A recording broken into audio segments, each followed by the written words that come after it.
Good morning, superstars. Today is Wednesday, December 7th. Please stand for the Pledge of Allegiance and our school pledge led by the students in Miss Jones and Miss Soto's class.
Now for a moment of quiet reflection.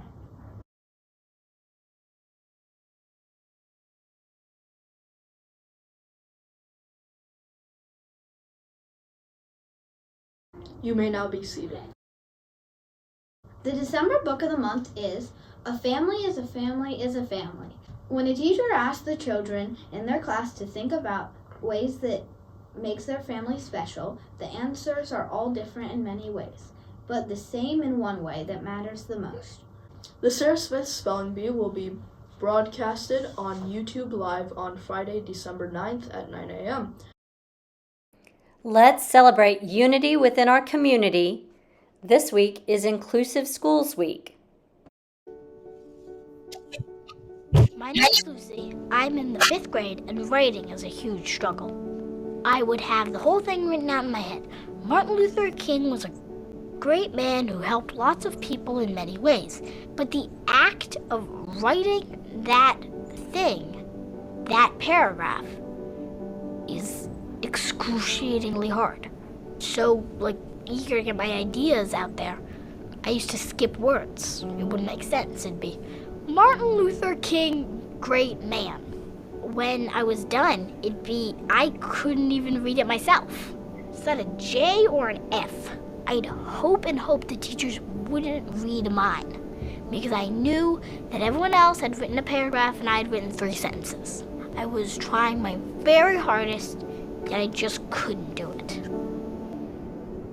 Writing can be challenging for all students, but for kids whose brains are wired differently, it can be especially difficult. As students get older, writing becomes a bigger part of their lives at school, and for some students, that's the worst part of the day, because they know their work doesn't measure up to their friends.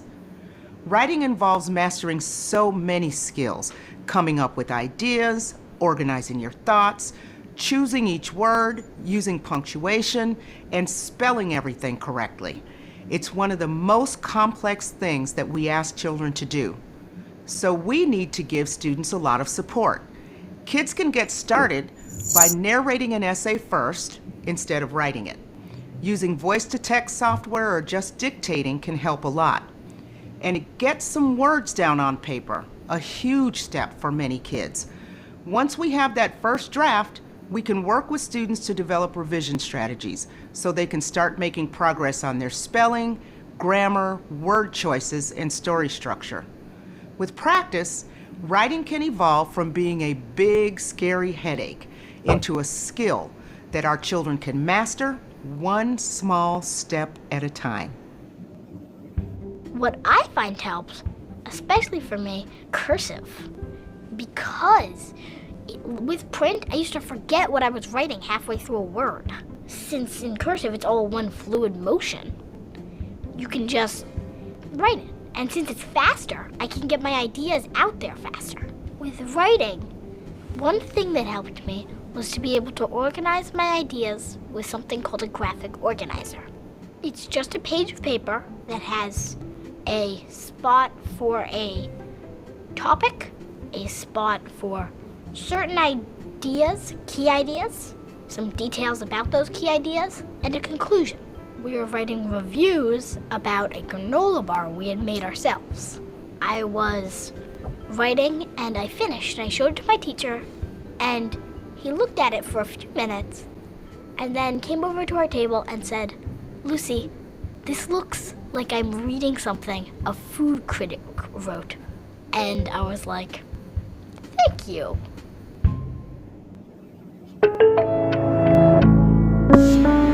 Are you missing a jacket or a coat? Come on down to Lost and Found. Are you missing a lunchbox or a water bottle? Come on down to Lost and Found. Or maybe a hat and some sunglasses? Come on down to Lost and Found. All things are going to be donated to charity if not picked up by December 16th.